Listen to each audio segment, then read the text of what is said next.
Hey Hi. there. How you Hi. doing? I'm doing so well. How are you doing? Pretty good, pretty good. Excellent. Well, just first of all, thank you so much for finding the time for us. I know you're very busy, but it means Oh, so no much that you're worries. you're sitting down here. Are you having a good day so far? Pretty good, pretty good. A lot of paperwork here to fill out, but I'm doing pretty good. And my office mates, which I'm not at the office, but my four-legged office mates may start barking, but it'll be okay. It'll be It's okay. all good. It's all good. Yeah. We're here in the library, so there's no telling what'll happen. Oh, okay. Okay. Okay. Sweet. Well, just for the record, would you mind stating your full name and today's date for me? Okay, yeah, sure. My name is Africa Isabel Kilimanjaro. Today's date is October 11th, 2021. Beautiful. And that's helpful for me because I can never remember the day of the week or the number day. It's Oh my okay. gosh. Well, thank you. Yeah. So I had the privilege to look through your mother's interview earlier Okay. with Unsung Heroes, and I saw where Mhm. you kind of poked your head in and you could interview say, oh, you said well, you can interview me later. So I'm so happy that we were able to Oh, yeah, that's no problem. It's no problem. yeah. Yeah. So you're pretty familiar with the structure of Unsung Heroes and how things are gonna go. Yeah, sweet. So I hope I just so. have a yeah, well, firstly, I want to take some time to see if you have any questions for me or like anything you're curious about. No, not off the top.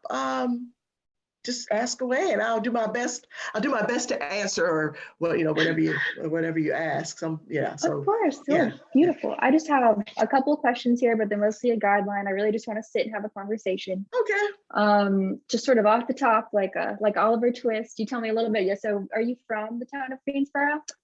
Yes, I grew up here. I was born here in Greensboro and I grew up here. I am the youngest of my generation of Kilimanjaro crew. And I have nieces and nephews, but um, my father was he was a professor of English, speech, and theater arts at North Carolina A&T State University.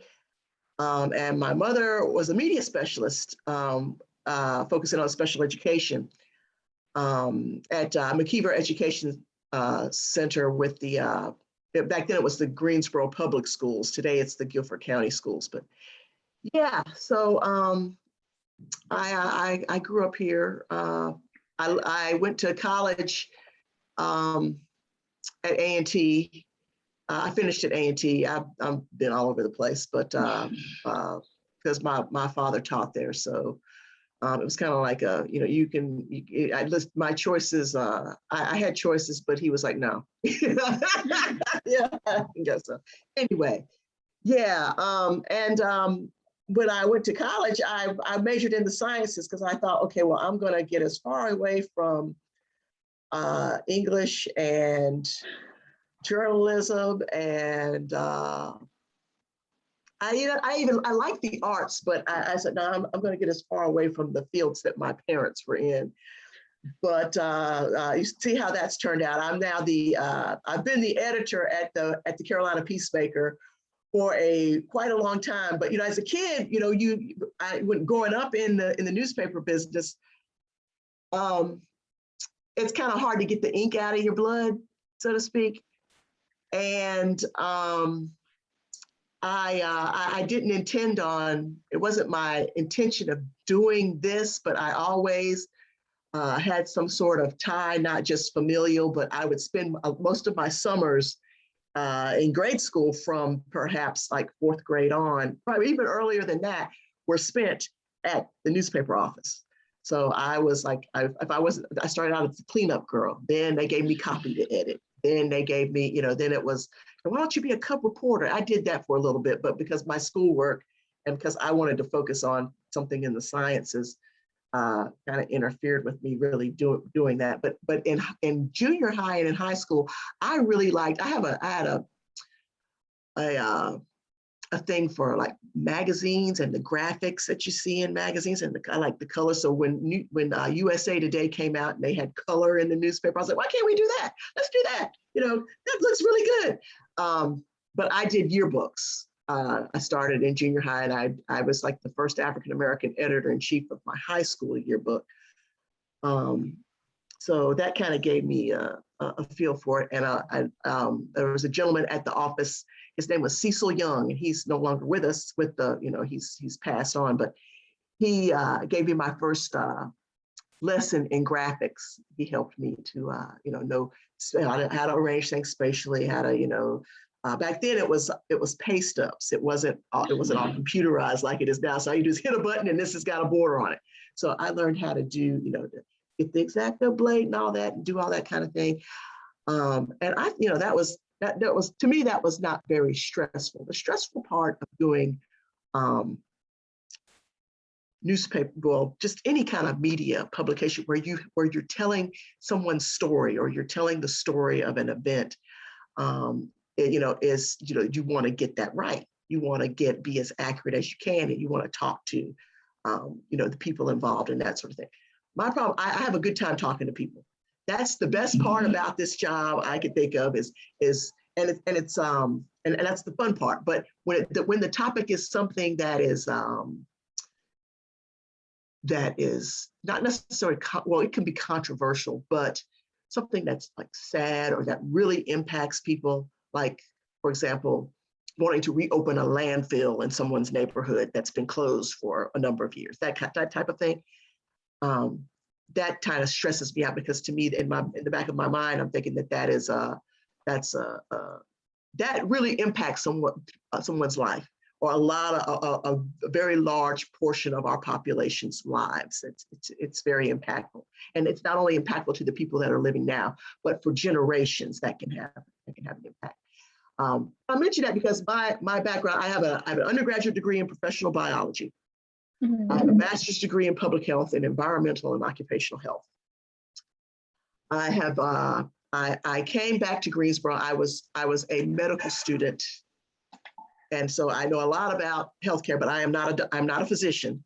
I came back to help my parents, and my father was just in the beginnings of developing dementia, and he was very much aware that this was happening. And so the guilt, I had siblings who said, "No, you don't want to do that. Don't come back. Don't do that. Don't do that. No." But the guilt that you feel when someone says that he never voiced it before. So when someone as fiercely independent as my father was, and as fiercely opinionated as he was, and as fiercely as he wanted me to be what I was trying to pursue at that time, for him to say, I could really use your help, registered in my head. And so I came to Greensboro. I came back to Greensboro. And this is where I grew up, so I don't really mind it. The funny thing is, as you grow up here and a couple of generations of people, or you see people that you didn't really think of back when you were like 10 or 11 or whatever, and that they were really, you don't think of them as, oh, they're really famous, or they really had an impact on our community, until later on. And it's like, oh yeah, I knew him. He used to come by the house and have, we'd have, soft drinks and, some snacks together, that type of thing. And you don't ever really think of them as being, they were just, people who were either friends or colleagues or folks in the community who wanted to better the lives of people in Greensboro and in Guilford County, even across the state. They had that type of an impact and a pull on this area. This is a completely tangential aside, but I love the fact that you just called them soft drinks, because that's what my family calls them. We're all from North Carolina too, and you never hear it anymore. Yeah. But well, thank you so much for telling me all that information. And I can't imagine coming back, that the emotions of coming back after your father asked you for help. That was an intensely charitable and incredible action you took.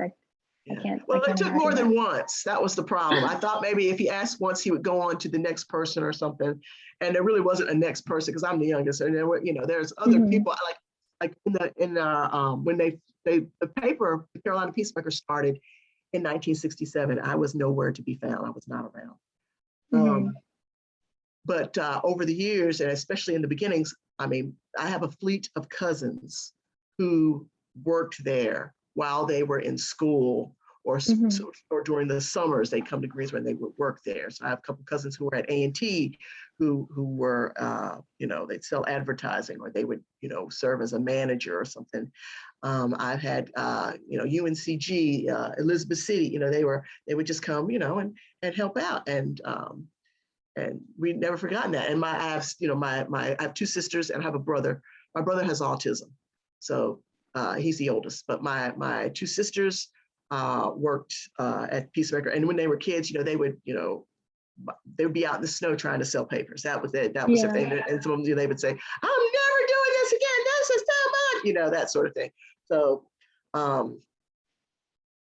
I remember selling, I did everything from selling subscriptions to, doing whatever it took to make it run. It's a family operation. I have a dog in front of me who is whining to get up in a chair. So just pardon this angle that I'm at. You're fine. Yeah, it's all good. Cool. Hold on just a second. And then when I get them up. Okay, there we go. I'm back. So, it's it has its challenges, but the main idea of doing a local publication for, and it started, it's primarily for the African American community, and to inform them about issues and things that are happening. And even, everything from, we do sports, arts, entertainment, community news, politics, things that are, that affect us, from the, we have people who write national news to people who write, our local stuff that's going on. Cotillions, which are like debutante balls, that kind of thing. Oh, that's, whatever's happening, we want to be able to chronicle it, so that people know, that there is a significant African American population of color here in this area, always has been, basically. We need to, cover that, chronicle that information, that what's happening. Yeah, well, it's an incredible undertaking, and it seems like you've described your growing up around the Peacemaker and in Greensboro is really seminal for you, formative for your perspectives on a lot of things. And I'm just really curious how growing up in the midst of the Peacemaker, in the midst of Greensboro in this era, how that sort of informed your perspective on the civil rights movement and your family's place in it, and your family's place in Greensboro through the Peacemaker. Yeah, so I always describe myself as I am the direct beneficiary of what went on before I came along. So I'm the direct beneficiary of what happened during the 1950s, 60s civil rights movement, and my parents were very active in that. It also, those activities also spurred the creation of the Peacemaker in 67. And I've noticed, been quite aware throughout the decades, the issues that keep coming up are very similar to each other. So we thought we had solved voting rights, right, during the 60s with the Voting Rights Act, of Civil Rights Act and Voting Rights Act, 64, 65, that sort of thing. But now we are faced with the gutting of the Voting Rights Act, the sections in there that, and obviously to me, that's still needed, and that gutting should not have occurred, because if we were okay, there would not be a need for, the states, some of the states that comprise our union would not be so bent on establishing laws that inhibit people from being able to cast a ballot, cutting the number of voting precincts across states or in cities and towns and counties, cutting the number of days you can early vote, making it very difficult to even access a voter registration, making it difficult for you to be able to drop off a ballot or even apply and receive an absentee ballot, those types of things. So with civil rights, I mean, right now, that's probably one of the biggest issues, voting rights right now, going on right now, today, that we thought we had sort of fixed. The problem is that our Congress needs to codify the Voting Rights Act, and not just that, but the two bills that are in place that should be passed on that issue, so that it becomes constitutional, and it's not something that can be just changed willy-nilly.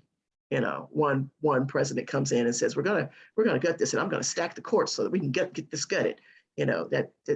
That's not what a democracy is supposed to be all about. We can't, if this happens, we're not gonna be able to call ourselves a democracy. That's just, voting is essential to a functioning democracy, to a functional society and government. And so that should be free, fair, and people should have access to it. Mm-hmm. Without someone saying, oh, it's rigged before you ever can cast a ballot. It's just my theory. That's one issue. You got all kinds of issues. You got with COVID having the pandemic, and we're still in the midst of it. There's the issue of health inequities, and we have seen that's been staring our society in the face. It's funny because people have been talking about health equity and the inequities that have gone on for years and years and years and years, decades, and now people are seeing it up close. The inequities that arise, the ability for some people to be able to access. Now people can get a shot now, a vaccine. It's almost offered in every drugstore. People. There are organizations that even have drive-up vaccination places, and we would, in the paper, we would report on those types of places, to go to let the public know, or on our webpage, we would have that information. But I guess the issue is also, if you get sick, can you access, or if you get COVID, can you access the ability to get the monoclonal antibody? Will that be given to you? Who's the gatekeeper on that? Because at the beginning of the pandemic, it was only the president of the United States and maybe the cabinet, that sort of thing, who's able to get it. But is it offered across the board to people? Is it offered to people of color? I'm sure I'm hoping that it is, but I'm just saying that those are the things that people, that especially people, if you're a person of color, you think about in the back of your mind when you have to go to the hospital. I've had my father, when I would take him to the hospital, if he'd have an issue, it was nothing for him. He would throw his degree basically on the table in order to get them to pay him some attention, so that they know that he's not just some regular guy. And even if he was a regular guy off the street or whatever, they should treat him with respect. And that's the whole idea, is that there is an anxiety within the Black community and with other communities out here, that we are not going to be treated with respect in certain circles, and we keep demanding, and sometimes it gets ignored, or people, it's because you're not the Superior Court judge, or you're not the professor or whatever. There's an anxiety that you feel that people are not going to hear you, and so once again, what I try to do in what I do every day is to bring an awareness, not just to African-American people, but to people across the board, that there are issues out here that affect everybody to some degree. And that we have to live in a society, that's everybody, Black, white, yellow, green, purple, I don't care who you are. We have to learn to live together and have a community that can sit down and have a conversation and listen to one another, and not get caught up in the the 20-word soundbite or the 1-minute explanation that's on the evening news. Some things take a little longer to explain, especially when oppression has been going on for 400 plus years. Some things take a little longer to explain to people. So, and that's the good part about being in print. And even being, having a website, you can take the time to write out something. You can give them, I call it the NPR version of or an explanation of what's happening. Because there's just, you just can't explain certain things in, a minute's span. Just doesn't work. So Yeah. next question. Well, no, I really appreciate that, because I feel like you're sort of touching on how working in print and being in this business with your family has really given you a perspective and an in on the really cyclical nature of a lot of these issues, and how it's almost Sisyphean, where you're pushing the boulder up and you feel like you're doing and making all these actions, and then you're privy to all these actions at all levels of government, federal, state, local, especially here in Guilford County and Greensboro, where you're seeing these same problems and these issues pop up. And I was just curious how that sort of feels to be involved in this paper that is so central to your family and your family's story, from having a perspective through your parents, how it sort of started in the 60s in the wake of these national movements for civil rights, and sort of as a product of that and as a beneficiary of those, and to see it sort of follow it through the latter half of the 20th century, and now being so integrally involved in its production. How does that sort of feel to be a part of that and be a part of that legacy right now? I think about it, but I don't really think about it, because you can't really think about it when you're in it. You just have to do it, type of thing. But I'm grateful. I'm grateful for the opportunity, because it's, not everybody gets to hear other people's stories and hear how certain things affect them, or what they're going through, or whether it's a celebration or something positive or something that's not so positive.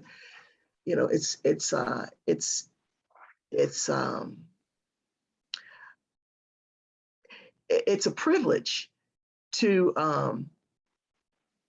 even to because a lot of times I will hear news, or I will hear information before anybody else hears it. So by the time it either, some people see it, in the paper, or whether they see it on TV, I've already heard it probably 2 or 3 times before some things break. And that's a privilege, that to have other folks out in the community trust me or entrust the paper, the Peacemaker, to tell their story or report on what's happening. It takes a lot of, and you don't want to blow that. You don't want to blow the trust. You want people to trust you, and to know that you will tell their story as they tell it to you.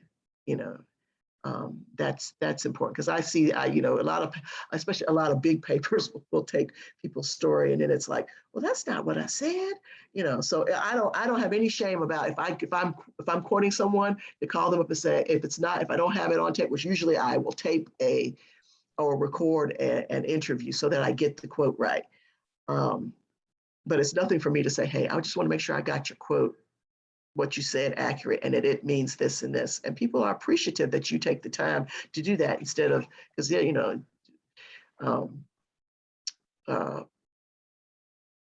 some of us in the journalism work can be kind of, oh, I know what I'm doing. It's that you're working with people. It's all about telling the story. And there's some really good story people who can report and do stories here in Guilford County.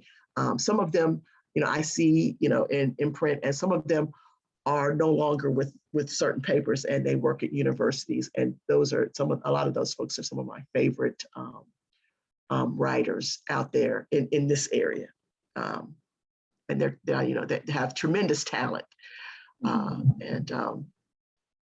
But I guess to answer your question, it's really it's a privilege to do what I do. It's also stressful because in the position that I'm in, I'm not just the editor. I mean, I have to be concerned about advertising because that's what keeps the newspaper going. I have to be concerned about circulation. I have to talk to other publishers because there's other things going on in the publishing world. And in today's world of newspapers, a lot different from when it was 50 something years ago. It's now that you'll have like your local newspaper here that is owned by a conglomerate that owns 200 plus other newspapers across the country. So it's, even though it's here, it is not, and there are a few people here that work here on that paper, that's okay, but it loses its local feel over time. And unfortunately, there are even smaller towns across this state that have lost their local papers, their local publication. And that's bad because then it's just like a food desert. Now you've got a newspaper desert. You've got an information void, that a void in collecting information. And in the field that you're in, history. This is what this is. We become like a historiography, right? That historians rely on or depend on, to look back during a certain time period to see how things were or see how they were reported in the Peacemaker versus how it's reported in the News and Record versus how it's reported in the Journal in Winston-Salem or the Wilmington Journal down in Wilmington or the Carolinian in Raleigh, or so we are the record, or one of the records. The big papers always get they are considered the standard. But as we're entering we're in the digital age. I accept that we're in the digital age. I don't mind digital, but the same principles need to apply. So a lot of folks who think that they are reporting something don't actually go back and fact check what they put out there. They'll put out information that is not accurate, not true. And they don't have there's no accountability for doing that. That's the problem. And that's dangerous. So. Yeah, I mean, you got to keep your CQs in line. Yeah. But I totally see what you're saying, and I appreciate the aspect of the importance of being sort of the record and sort of whose record is it. Mm-hmm. And you touched on one of these concepts that I'm really interested in. It's concept of trust that the Peacemaker has in the community. And I'm just curious what you think about sort of how in the early days of the paper, if you remember your parents' memories of, or your own memories of it, just you starting in '67, which you had said was sort of before your time, sort of around that. How do you think the Peacemaker really cultivated that trust as the paper for Greensboro's Black community and Guilford County's Black community? Well, the paper basically got started because African Americans were not being covered in the daily. If we were being covered, it was because somebody got arrested for something, or it was something negative, and the story was told, and it wasn't really told it wasn't fully vetted as far as getting all sides, and so it painted members of the Black community as not so upstanding, so to speak, or and that's not necessarily the Peacemaker's goal is not to paint people as being upstanding. That's not it. It's to give a story, tell the story, and tell it straight. Because before we existed, there was a paper called what was that paper called? It was called The Future Outlook, and it was published here in Greensboro back during like the 30s and 40s and up to probably the mid 60s. And the man who published it, we called him, his last name was Johnson. We called him Future Outlook Johnson.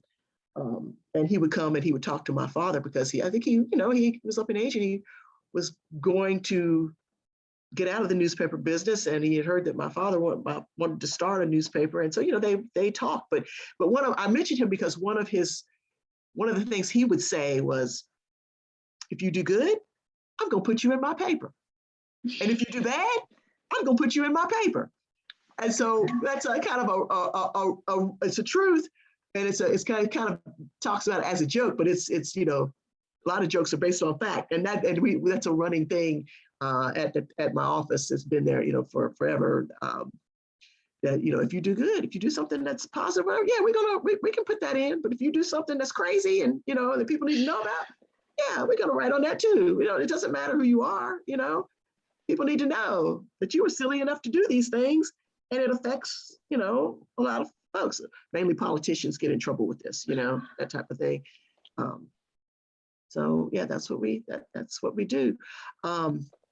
So that's really, it was out of a necessity, founded out of a necessity to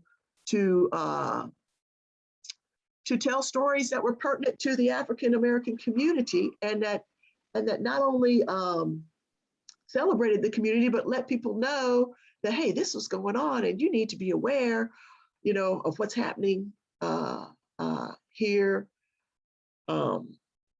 It's the paper serves as kind of a cohesion for a community. That way, it's not you're getting bits and pieces of information here and bits and pieces here. It's like this is the house that you come to, to tell we're like the, I don't want to say it's not a canary in the coal mine, but we're the beacon of, hopefully like a beacon of light that can spread the word, so to speak. So, yeah, no, for sure. And I really appreciate the fact that it's just like you're sort of saying like, hey, the community didn't have a voice. People weren't, not necessarily didn't have a voice, but people weren't covering what we were doing. And I'm really curious about sort of the political actions and things that were covered by, let's say, the News and Observer, the News and Report, all these other outlets. Especially during movements for civil rights, movements for Black justice and activism, how are those actions maybe differently covered in the Peacemaker than they were in the News and Report? Okay. If you think they were. Yeah, I remember, well, one example would be a case, there's a big case that happened down in Wilmington that's called the Wilmington 10, where there were 10 people who were arrested and tried and convicted for accused of firebombing a grocery store. And the Peacemaker and the Wilmington Journal and the Carolinian and the Carolina Times in Durham and a bunch of other papers wrote stories about that incident, the trial and the convictions of those individuals. It was, back then it was considered like a sham type of trial, that they didn't have the right people, that the people who were arrested and convicted were convicted wrongly. And it was proven so 40, I guess, years later, that was the case. And Governor Bev Perdue rendered a pardon of innocence to all of the members of the Wilmington 10. Now, at that point, maybe probably 2 or 3 were probably deceased by that point. But that pardon came about because of primarily a writer who was who still writes for a lot of our papers. His name is Cash Michaels. He and the NAACP, the state NAACP, worked on it, investigating that this particular case. Found documents stored in the basement of the county courthouse. I don't know if it was the New Hanover County Courthouse. Documents that revealed that the prosecutor in the case basically committed prosecutorial misconduct and also had a bias against the people he was prosecuting, and he was also basically a racist. because there was documentation found in those documents that revealed that he sought to place people on the jury, I believe, that had either Klan sentiments or members of the Ku Klux Klan, and he also sought to prevent African Americans from serving on the juries. So all of those folks were granted pardons of innocence by the governor of the state. And this is after having, they had spent years in jail. They had never, most of them were out at the time, but once you got a felony, you can't, it's very difficult, during the 70s, 80s, and 90s to get a job, or, to go on with your life, because you got that following you. And so the Black press was instrumental in achieving those pardons of innocence from those folks. Now, the News and Record did stories on that, on those cases back in like the 70s, 80s, but at the time they were not instrumental in the obtaining the innocence part later on in history. So that's one case that comes to mind immediately. But there are others. There are still people sitting in jails right now, even right here in North Carolina, who are innocent of the crimes that they have been convicted of committing, have had DNA evidence to prove their innocence. And there's one gentleman right now, and I can't think of his name, right now that the NAACP, they've been having vigils down in Raleigh, trying to convince the governor, Governor Roy Cooper, to grant this individual a pardon of innocence. He's been in jail decades. He's now out of prison, but our state legislature has gone so far as to limit the monetary awards that are granted to people who have been wrongly convicted and found to have been wrongly convicted. So now the state has capped the amount of awards. I'm hoping that somebody comes along and overturns that, because you cannot give somebody back 20, 30, 40 years of their life. You just can't do it. So these are things these are subjects that people that we have reported on and we continue to report on. And the NAACP's legal defense that's here in this state, and other community leaders and religious leaders have advocated for the release of people like this, who are in the criminal justice system convicted wrongly, due to the actions of the powers that control those levers of justice, doing, unethical things. So that's just one area that, back in the day, the News and Record wouldn't think of covering. They do now, they have now, but when it's first kicked off, that it was,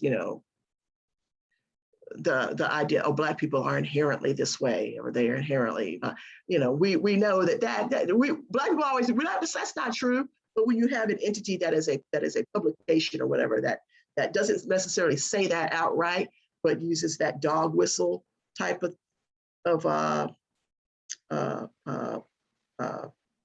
that's how they convey the message. It's silent, but it's not silent. It's screaming at you. It almost becomes it's a necessity to combat that, because there are still people who there are a lot of people here who've never met, never socialized with people who are not like them, and we got to get away from that. We, Black people and brown people, we may be in the minority in the United States, but we are in the majority as a global community, if you look at it that way. So we have to, we have to embrace, and in this era of internet and all that beautiful stuff, we need to embrace that we are a part of a global community. You may be in a minority down in Asheboro, wherever you want to live, but you are in a global majority of people from all stripes. So, yeah. No, for sure. And I mean, I really do appreciate sort of the activist role that people in the news industry, in the newspaper industry can play in a corrective sense through investigation. And that's something I'm really curious about here locally in Greensboro, if you don't mind me asking, as we sort of go back and dissect these actions that happened here, some more positive and some more negative. Of course, we have the unimpeachable legacy of the sit-ins, and I understand that your father and mother were both sort of involved in their administration and that activism. But I'm also sort of curious about some that were probably not reported correctly or more veristically by other newspapers, such as like the Greensboro Massacre, and sort of what memories you have of actions like that. Yeah. You know, I don't know if so I hate being like I don't want to be a Monday quarterback because especially for somebody else's publication. However, you have to, if you put yourself back in 1979, and I was only 9 at the time, maybe when this happened, I might have been going on 10, but November 3rd, 1979,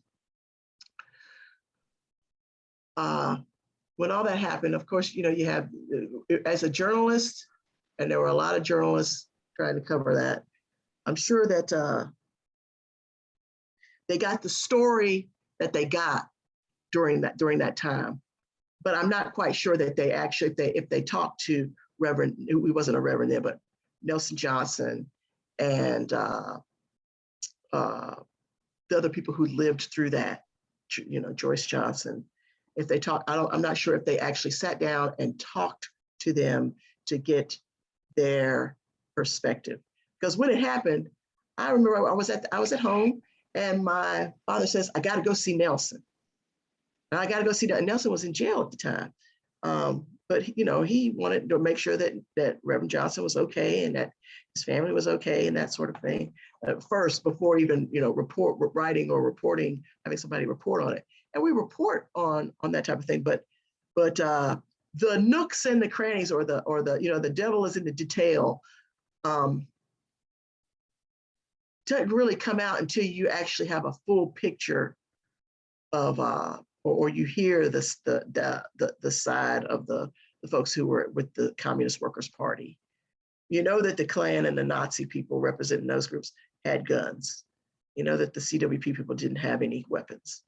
You know, but what we didn't know at that time, which was found out later, which is how Lewis Pitts, who was an attorney here, won the case against the Klan,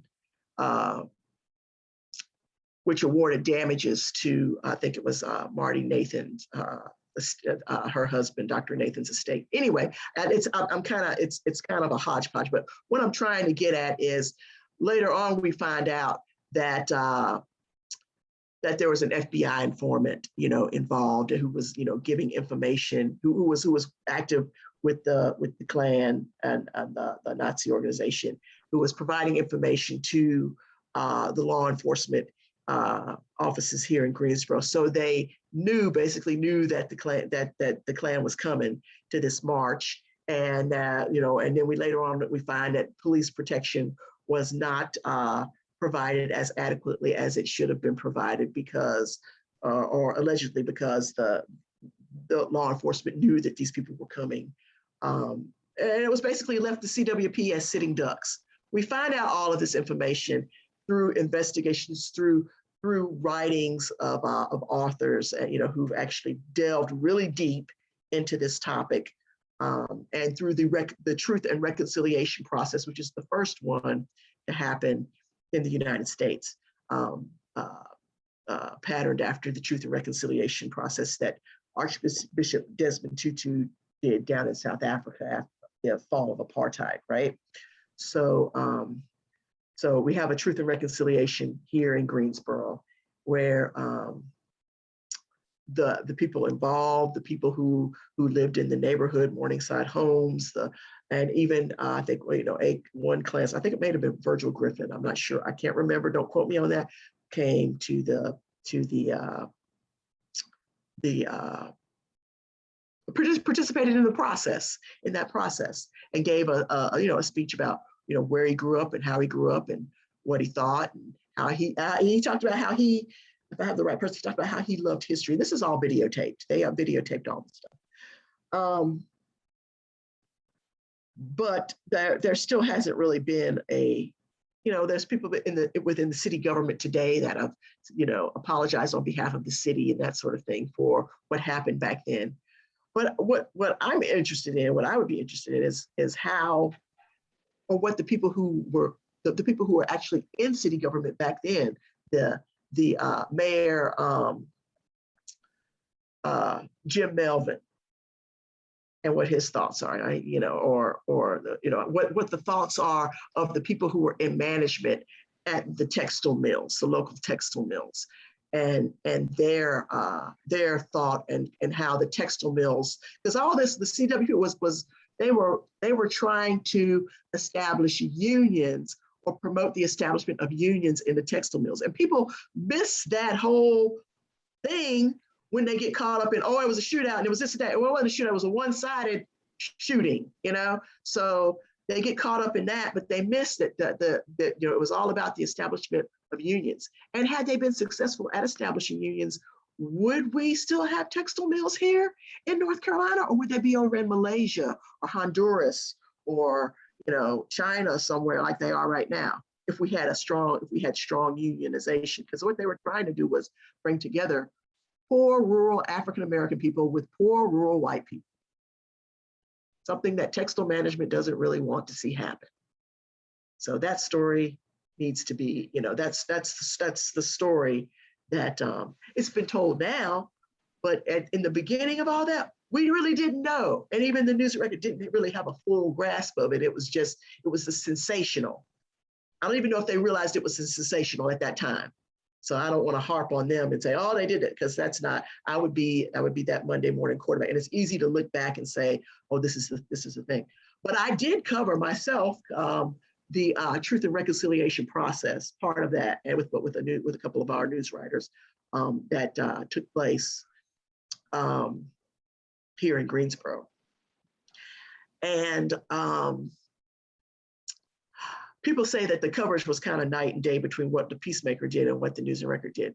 But I don't want you to look at it like that, as, they did this, because if you look at the video recordings of it, what we did and what the News and Record did, you put them together and you would get a much more full picture of what happened and what the conclusions were during that process. You shouldn't look at them as individual. This is individual here. You put it all together, because all of that, all that the News and Record did and all that we did would be in the videotapes. I knew, I was sitting there when Reverend Johnson said that he gets upset. The quote was something like, "It makes his blood boil when he hears that," I can't get the quote right, I'm sorry. But the part of it was, it makes his blood boil. And I knew that the News and Record was going to run with that quote. So I didn't focus on the quote, because I thought that it would, even though it would be nice in a story. The backstory behind why he felt the way he felt was because he had been vilified all these years. Because this happened. It's hard. It was, and I know it had to be hard for him, because those were his friends that were killed. And he wasn't trying to put his friends at risk or anything. He and the people that participated with the Communist Workers' Party, and even if you take away the word communist, just eliminate that. The whole goal of this whole thing was to establish worker protections. Now, I got a master's degree in environmental and occupational health, so I've seen what happens in mills and in textile mills, and how people, are exposed to, they develop brown lung and all kinds of things. So they're trying to establish some sort of workplace safety, workplace wage guarantee, that sort of thing in these mills. So it could have been called the Ringling Brothers Workers' Party. I don't care what to call it, but they had a purpose. But people, it's almost like even today, people, you say communists and people in government go nuts and they don't even really know what that is. You say socialists, they go nuts, but folks over in Norway, Holland, and all this, you know, where people want to take cruise ships, you know, and go down rivers in Europe, you know, live in, have a type of a socialist government, but they are provided with free healthcare and education and higher education. And see, we don't think about that. We kind of think about it, but they don't want you to think. They don't want you to get all caught up in the sensational, or what I consider to be the sensational. No, so that's why I'm saying you got to look deeper in this, and you got to put what we write and what they write on certain issues together, and maybe you get a fuller picture. Don't look at it. I wouldn't, you know, like anything. You don't want to look at just because somebody writes on biochemistry. You don't want to look at what they write in isolation. You want to take what somebody else did on a, you know, similar subject, and then you get a more fuller, richer perspective on what went on. And I truly appreciate your expertise and perspective on this topic. I mean, this isn't about me, but, you know, my grandparents and my extended family toiled in Franklinton and Durham and Burlington Textile Processing Plant for generations. So you're preaching to the choir there, and just learning that new texture, that story here in Greensboro is intensely valuable. I don't want to take up your whole afternoon, but I just have a question or two more for you. Oh, no worries, you so much. No worries, it's okay. Yeah, but I so appreciate you telling us about that. And I'm just sort of lastly here, this is a little bit of like an open-ended thing, but I just am curious, if you, in a perfect world, right, if everything was great, what is the dream for the legacy of the Peacemaker here in Guilford County for you? Oh gosh, what is the legacy? Your dream for the legacy. Oh, my dream for the legacy.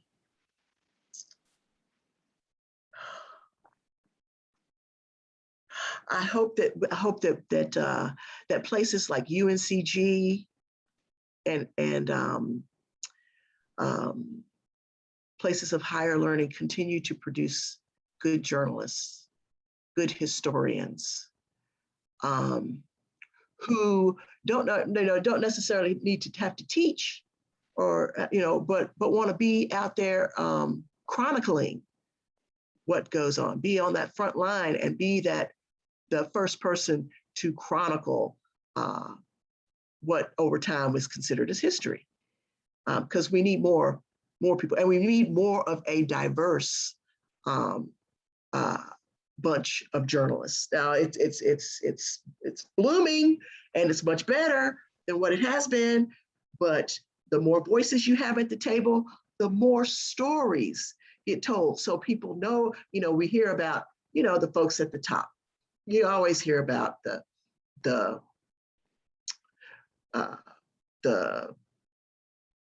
president, like a Barack Obama, former president, or you hear about a Kamala Harris. So I want to know about the guy who's been driving the garbage truck for the city for the past 30 years. And what's that been like for him? I want to know about the young girl who is multilingual in public school and what it meant for her parents to make that journey from wherever they came from, whether it's the continent of Africa or Central South America or even Eastern Europe.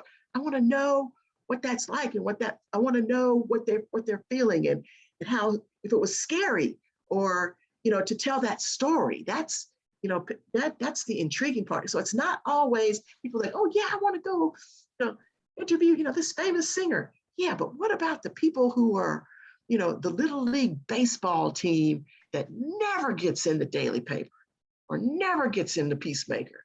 I always tell my reporters, I don't care about the college team, because they're going to be okay. I want to know about the junior high JV squad that's, 3-7. I don't care what their record is. It's the heart, and it's the desire to do these things. And that's what makes people human. People think, oh, because you're on TV that you're, it's all, or you're doing something, it's all about success is success. Well, you got to have some failure in there. You got to have, there's always a struggle in everything if it's worth doing or worth having. So I guess my thoughts for the future of the paper is that, even though a lot of this is, I know that digital is one day going to be the thing, right now where there is almost, it's a digital war going on, in the sense that we have to have some kind of regulations on digital, just like print media and broadcast media have regulations. I can't print certain things that you see online because there would be a libel suit to follow, you know, and that's okay, because that means that what they got online is not true and it's not vetted. But unfortunately, there are large swaths of our population who believe certain things are true and are valid because they're reading it from somebody's website who is neither a journalist, who has neither vetted anything, who wouldn't know how to vet anything, but they've got 1 million followers because whatever they're doing is so sensational and so outrageous and so, you know, whatever, that they get these followers, and they are poisoning the well. So we have to. So I want some good writers who like to tell the story, who like to tell other people's story. Good writers, some advertising on the way to pay the bills, and you know, some younger people who really have that interest and that passion, because entities like Facebook, Instagram, and all that, they're okay, but there's no accountability, and there should be accountability. They don't consider themselves as publications. They don't consider themselves as media, but they are, because they have a platform, just like I have a platform, which is the newspaper, and the website that's Carolina Peacemaker, that's a platform. And I am still responsible for what goes on that platform. And it can't be something that is not true. Because if it's not true, and if it hasn't been vetted, now if you want to give your opinion, or if I want to give my opinion, that's what an editorial page is for. It's not for